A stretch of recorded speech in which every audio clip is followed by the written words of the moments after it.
Buddhism is a philosophical and religious tradition that originated in India sometime between the 6th and 4th centuries BCE.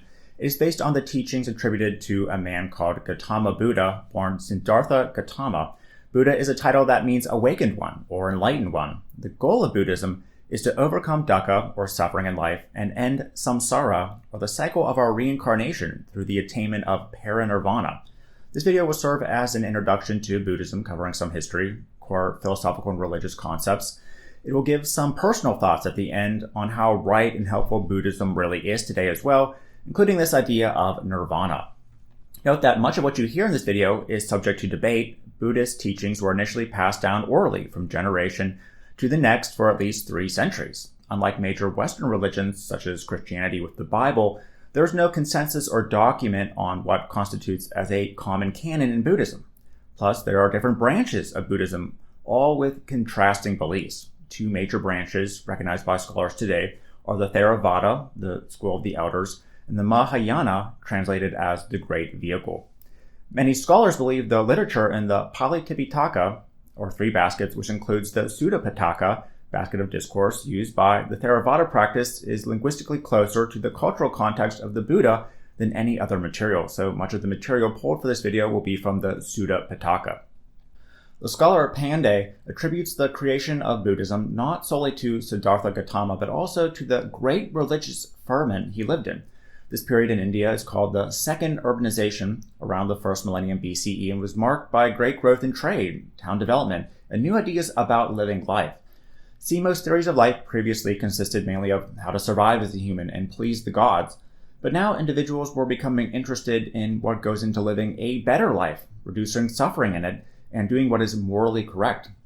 Specifically, there was much questioning and discontent with the dominant Brahmanic religion and its dogma, which consisted of an unfair caste system determined solely by birth. A group of religious practices called the Śramaṇa, consisting of individuals who sought to cultivate a more personal, spiritual, religious experience, and were often ascetics, broke with Brahmanic tradition in the 6th century BCE. Religions such as Jainism, Buddhism, and more developed from the Śramaṇa tradition. A major philosophical idea the Śramaṇa and really most Indian religions wrestled with was the idea of samsara, or reincarnation.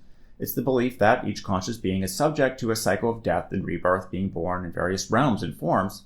In fact, in Buddhism, we're reborn in 6 realms as gods, demigods, humans, animals, ghosts, and hell beings. The principle of karma during our life determines how we are reincarnated. The theory of karma as causation holds that, number 1, executed actions of an individual affects the individual in the life he or she lives, and number 2, the intentions of an individual affect the individual in the life he or she lives. A good action creates good karma, as does good intent. A bad action creates bad karma, as does bad intent. Disinterested actions or unintentional actions do not have the same positive or negative karmic effect as interested and intentional actions. The karma theory suggests that the realm, condition, and form depend on the quality and quantity of karma we produce. Simply put, if you do bad deeds, you're reborn as a being that will entail more suffering during its life, like a cow. If you do good deeds, this positively affects your rebirth, and you're reborn as a human with higher social status, or a demigod perhaps. Different religious groups and different individuals had different theories on fully avoiding bad karma and eventually escaping samsara for good. And that's where Siddhārtha Gautama came in. Now, there's no complete agreement regarding the history and birth date of the historical Buddha, but scholars believe the dates of the Buddha to be 560 to 480 BCE. Siddhārtha Gautama was born in Shakya Republic, now part of modern-day Nepal. He was born into the ruling class and grew up a wealthy prince, although not fully satisfied and happy with life. At age 29, he had a profound experience while on a chariot ride outside the palace, observing the suffering of the poorer class and realizing suffering and death is an unavoidable and endless process due to rebirth. He then gave up his wealth and material possessions and set out on a quest to find liberation from suffering forever. First, he studied special meditation practices under 2 Śramaṇa teachers, but found that insufficient. He began practicing severe asceticism, including starving himself, sleeping on nails, breath control, and he became severely emaciated in the process. Strangely, this did not seem to rid him of suffering either. So he resumed eating and sat in meditation under a Bodhi tree until he attained enlightenment or nirvana, with a remainder at age 35. With nirvana without a remainder, he gained insight into his past lives and saw the way to end suffering and rebirth in samsara. At first, he was going to keep this insight only to himself. Still, out of the compassion for others, he dedicated the rest of his life teaching the Dharma, or religious and moral duties, until he died at age 80, achieving parinirvana, or nirvana without a remainder, never to be born again. His enlightenment experience brought about the middle way, a spiritual practice that steers clear of hedonistic indulgences like the Buddha had during his childhood, and the extreme asceticism he experienced. The middle way consists of the noble Eightfold path that, when followed, can help us achieve parinirvana. Now, before outlining the Noble Eightfold Path, one must first understand the four noble truths taught in Buddhism, which are number 1, dukkha, meaning suffering or incapable of satisfying, is an innate characteristic of existence in the realm of samsara. Number 2, samadaya, meaning origin or arising of this dukkha, which arises or comes together with tanha, or craving, desire, or attachment. Nirodha, sensation ending of this dukkha, can be attained by the renouncement or letting go of tanha. And Magga, path or Noble Eightfold Path, is the path leading to the renouncement of tanha and cessation of dukkha. So Buddhist metaphysics assert that everything is impermanent, fluctuating in and out of existence. Dukkha, or suffering, something innate in this world, arises when we cling to things thought to bring us lasting happiness, only for them and the feeling to fluctuate out of existence. In life, we feel the next job promotion, car, or sensual pleasure will bring us happiness, only for us to end up back where we started. We begin to suffer again or become bored, which leads us to crave something else. The problem is that dukkha is often tied to karma, particularly bad karma, resulting in our reincarnation. However, when we stop craving and clinging to impermanent things, dukkha stops. We accomplish this by following the Noble Eightfold Path. And when these four truths are realized, we'll be released from the cycle of rebirth. But you may be asking, if everything is impermanent, how can there be a self or soul in the first place to reincarnate? One of the 3 marks of existence in Buddhism, the other being impermanence and dukkha, is anatta, or the idea that there is no permanent self. Now, sometimes misinterpreted as stating there is no self or soul in us, anatta means more along the lines of there is no ego. It is more of a strategy to attain non-attachment to things and events in life. Scholars debate if the Buddha really denied the existence of a self or soul.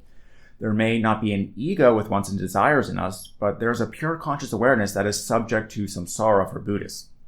The Eightfold Path consists of a set of 8 interconnecting steps, sometimes grouped into 3 divisions, that lead to the cessation of dukkha. Now, first there's number 1, right view and right intention, which is part of the wisdom division. Right view means that we accept that there is an afterlife, we are affected by karma, and that following the Noble Eightfold Path leads to nirvana.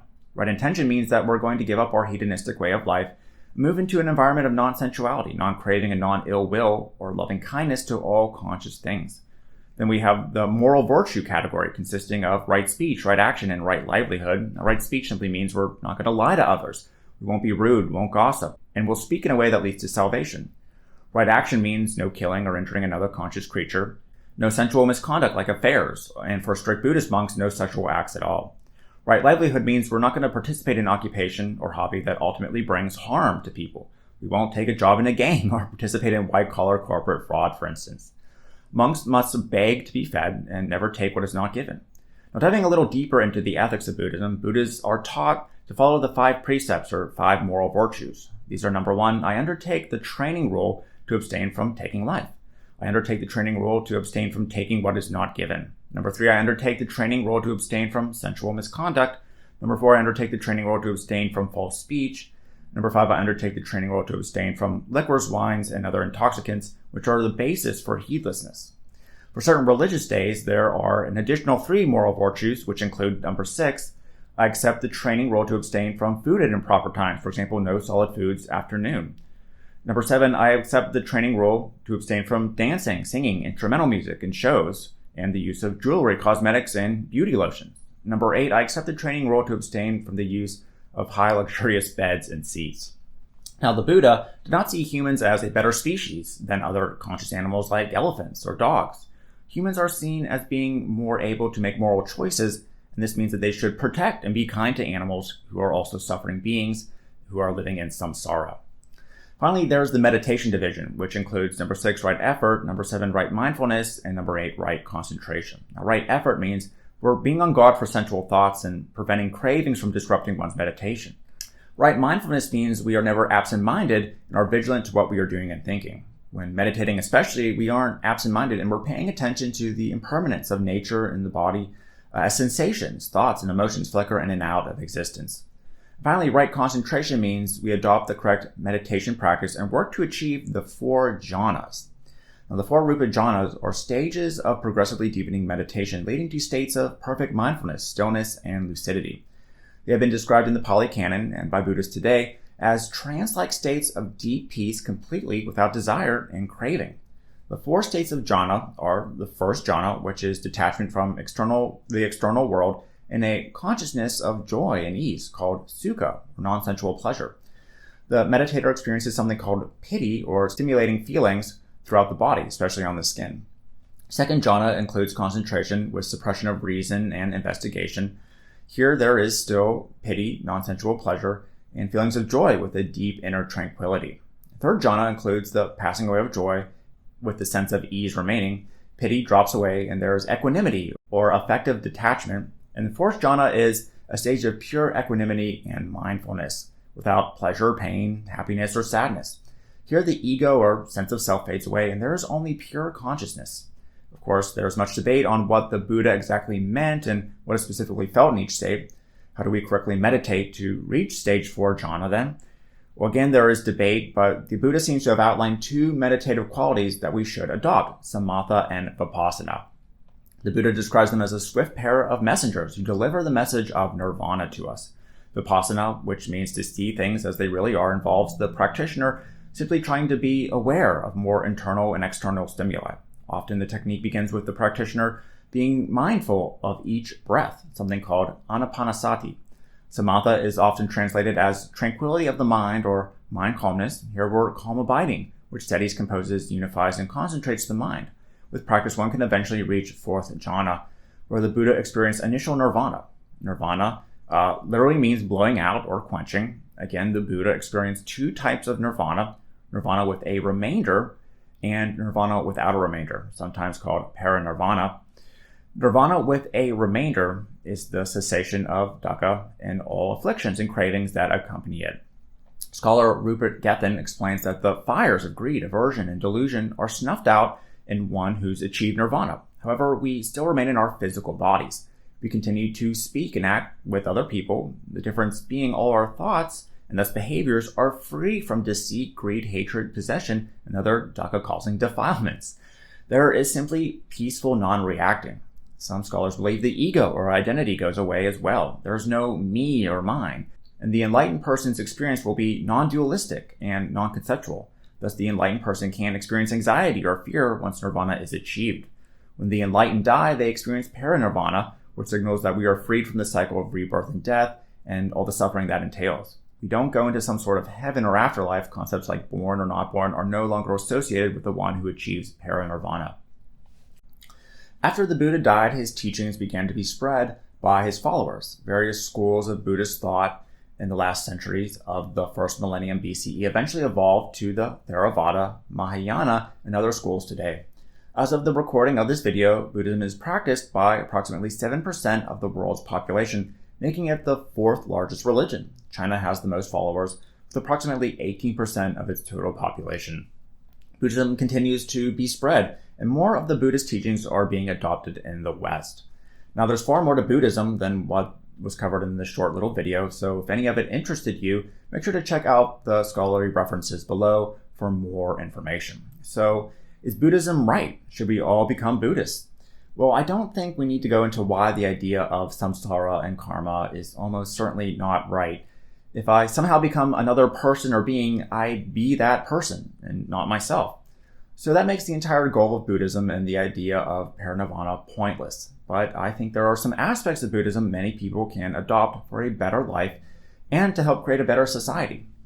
The ethical ideas within Buddhism, such as respecting all living things, practicing kindness, even to people we don't necessarily like or agree with, can greatly benefit just about everyone, especially today. Also, some research in the West is indicating adopting the meditation practices taught by the Buddha can improve our well-being. Vipassana is something that goes far beyond just helping us calm down and feel peaceful. It helps us train the mind to become more mindful in all aspects of our life by learning to observe and often detach from our thoughts. If we can't have some semblance of control over our mind, how can we control any of our behavior and thus our destiny? The parinirvana concept may not make much sense, but what about the initial nirvana that the Buddha claimed to achieve? Could such a state really exist?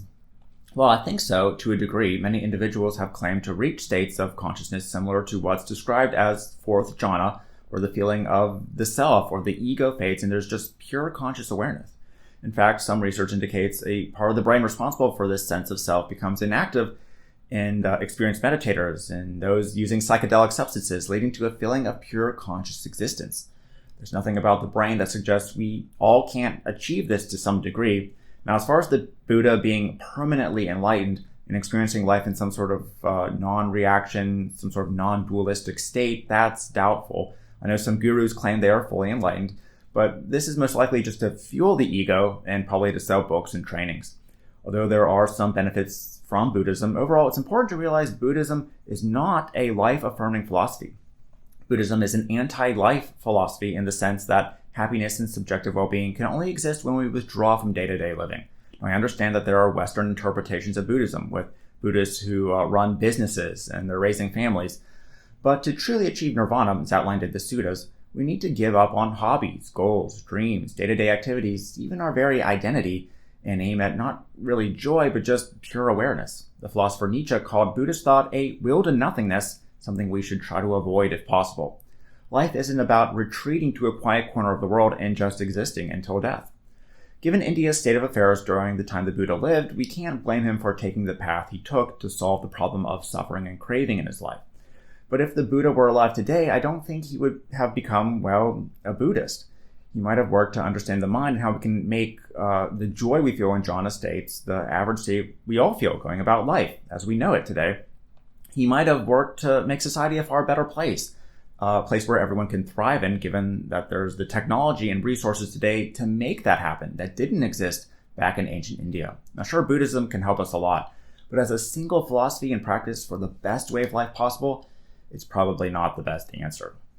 So anyway, hopefully you like this initial video on Buddhism. And if you want more videos like it, make sure to subscribe using the link in the description and turn on the notification bell to receive updates when new videos come out. Make sure to like the video if any of it was helpful or interesting to you. And then let me know in the comments any future videos or topics about future videos you want covered. Thanks for watching, and I'll see you again.